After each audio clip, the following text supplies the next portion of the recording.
For more, let's bring in our guest who will be questioning Mark Zuckerberg at today's hearing. Joining us now, Congressman Patrick McHenry. He is ranking member, Financial Services Committee. I like this quote here, Patrick. The knee-jerk reaction to innovation in some corners of D.C. is, if we don't understand the technology, kill it. Most recently, we saw that with Libra. Now, you point out you're not advocating on the behalf of Libra, but you still have questions, but you're not willing to just say, I'm against it, like many are saying, just right from the start. Have I got that right? Look, we've got plenty of people that are against it. What I'm telling you as a policymaker here in the United States, that is not my judgment. We make the laws. We're not approving and disapproving individual companies' ability to comply with said laws. That's a very different system. It's a very old world system, not what we have here in the new world. And so what I think today should be about is the nature of Libra and the nature of this new payments platform, the opportunities it has for Americans and American investors, as well as those that move money across border.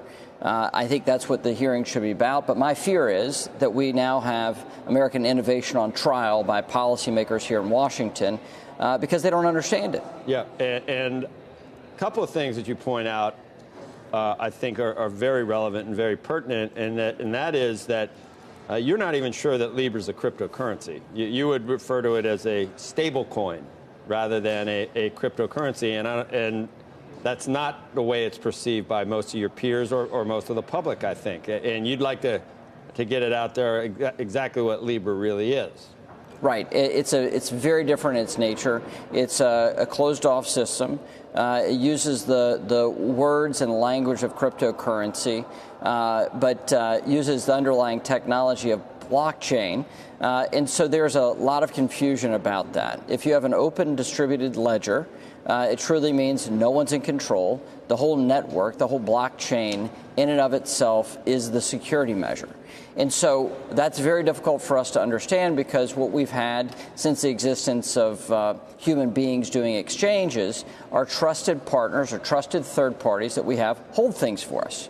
That's why we have banks. That's why we have custodial banks. We have these very specialized systems that have arisen over hundreds and thousands of years. What we have here with cryptocurrency, true cryptocurrency, is a whole new invention where trust is built into the exchange, not given to some third party. That's a great quote, Congressman. And you're talking, and we've had this conversation before. You think Bitcoin is much closer to a distributed, non-centralized crypto than Libra could ever hope to be.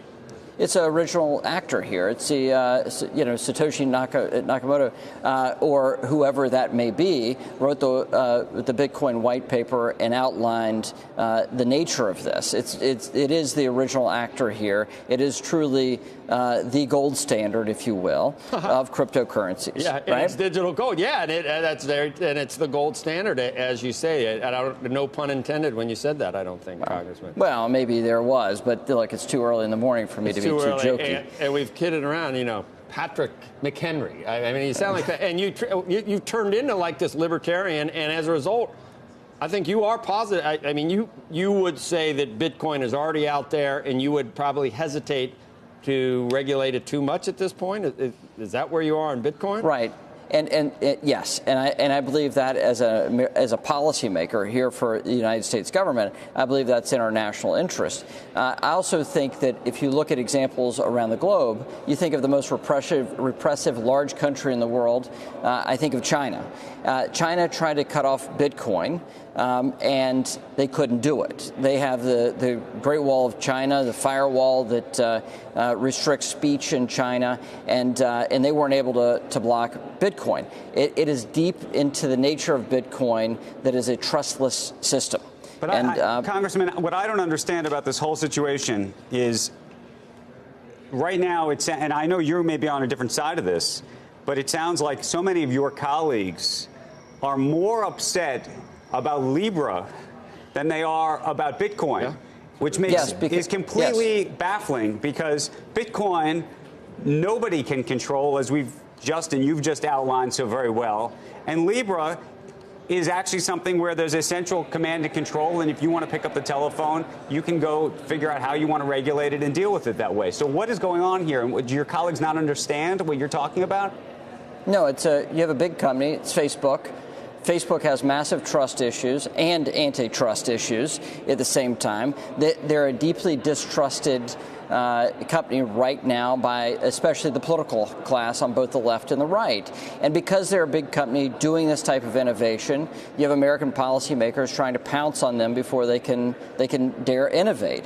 This also sends a chilling signal to innovation in the United States, number one, and number two, sends a chilling has a chilling effect on people going public. And that unwillingness to go to our public markets and being subjected to the tortures of many public companies in terms of Washington action on them and on top of the overall expense is a concern for me as a policymaker. So I'm saying let's be measured in our approach. Let's not have this breathlessness that this is going to be a new global currency. It may not even work. The technology is simply a white paper at this point. But let's face it, if it were some random payments processor, some small innovator, we'd not have this conversation. Right. We'd not have additional congressional hearings. But it's Facebook. But the Congressman, last week we had David Marcus on, the head of LIBRA, and they're pretty actively trying to make the point that this is not a Facebook project, that this is a consortium. Everybody's going to have an equal vote. You know, Zuckerberg today saying, OK, I won't launch it anywhere. What do you think? Is this a Facebook project or not?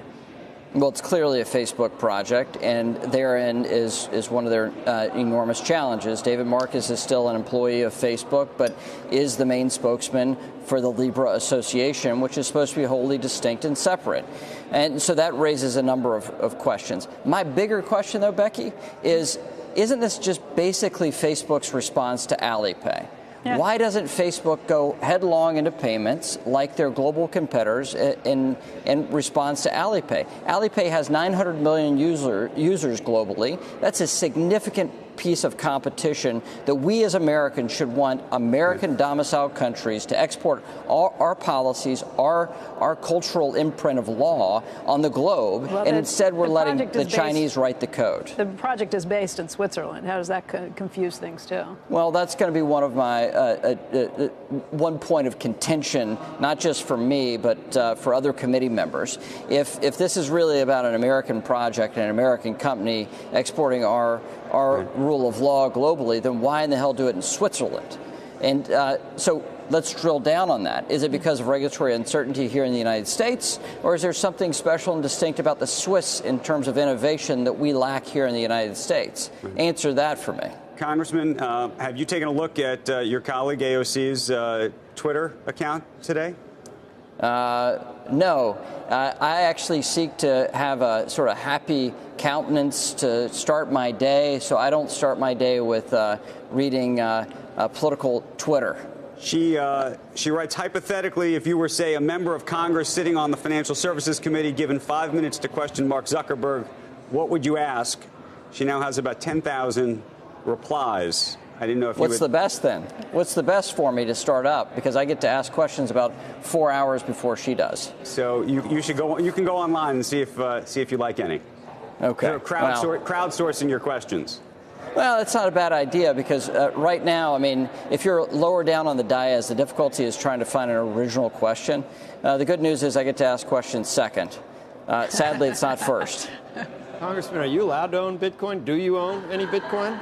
I do not, and it's an active choice on my part to have a pretty refined set of disclosures, financial disclosures. I disclose my asset. Yeah. Well done. Yeah, well, I mean, look, I mean, policymakers day trading and doing things on their own book is not a smart move, and it's not a good look. Right. The only change in my assets over the years is I got married, and so whatever my wife had, well, I get to disclose.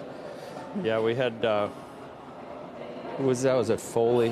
Never mind. But yeah, there was some of those guys had some crazy stuff going on years ago. But yes, yeah. Well, look, I mean, I don't want to get into those questions here in Washington. Yeah. We've got enough of a dumpster fire of a debate here on other things. Right. There's a swamp fox right behind you. They're hiding behind that pillar, Congressman. Anyway, we appreciate. Actually, the swamp fox was a good guy.